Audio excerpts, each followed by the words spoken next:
Hello friends, welcome to mini వంటలు. ఈరోజు boiled egg curry ఎలా వండుకోవాలో చూద్దాము.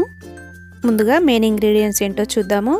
ఉల్లిపాయలు, పచ్చిమిర్చి, టమాటో, అల్లం వెల్లుల్లి పేస్ట్, బాయిల్డ్ ఎగ్స్. కడాయి వేడెక్కిన తర్వాత ఇందులో 2 స్పూన్స్ ఆయిల్ వేసుకోవాలి. ఆయిల్ వేడెక్కిన తర్వాత ఒక చిన్న ముక్క దాల్చిన చెక్క వేసుకోండి, కర్రీకి ఫ్లేవర్ బాగుంటుంది. అలాగే పచ్చిమిర్చి, సన్నగా కట్ చేసి పెట్టుకున్న ఉల్లిపాయ ముక్కలు వేసుకోవాలి. స్టవ్ని హై ఫ్లేమ్లో పెట్టి ఒక 5 నిమిషాల పాటు ఇలా ఫ్రై చేసుకోవాలి. ఇలా ఫ్రై అయిన తర్వాత ఇందులోకి అల్లం వెల్లుల్లి పేస్ట్ వేసుకోవాలి.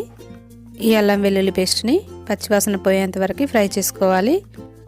ఉల్లిపాయలు త్వరగా మగ్గాలంటే కొద్దిగా ఉప్పు వేసుకుంటే తొందరగా మగ్గిపోతాయి.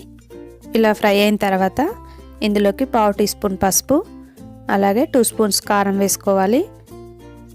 మనం వేసుకున్న కారం మాడిపోకుండా ఉండడానికి స్టవ్ని మీడియం ఫ్లేమ్లో పెట్టి 2 నిమిషాల పాటు ఇలా కలుపుతూ ఉండాలి.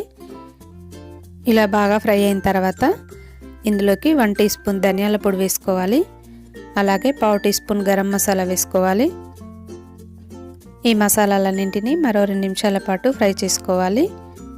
స్టవ్ని మీడియం ఫ్లేమ్లో పెట్టి ఇలా అడుగంటకుండా కలుపుతూ ఉండాలి. ఇలా ఫ్రై అయిన తర్వాత ఇందులోకి టమాటోలు వేసుకోవాలి. అలాగే 1 టీ స్పూన్ సాల్ట్ వేసుకోవాలి.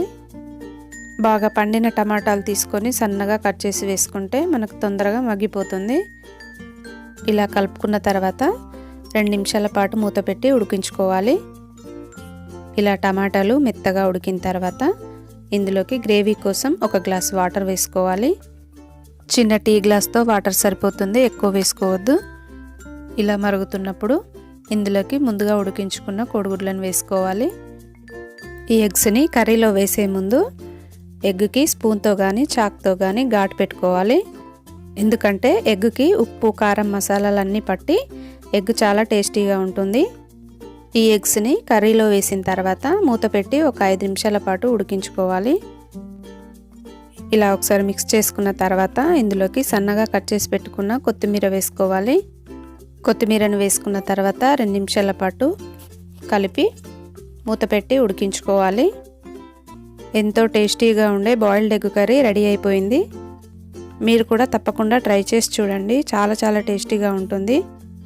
ఈ రెసిపీ కనుక మీకు నచ్చినట్టయితే లైక్ చేయండి, షేర్ చేయండి. మరిన్ని కొత్త రెసిపీస్ కోసం మినీ వంటలు ఛానల్ని సబ్స్క్రైబ్ చేసుకోండి. Thanks for watching this video.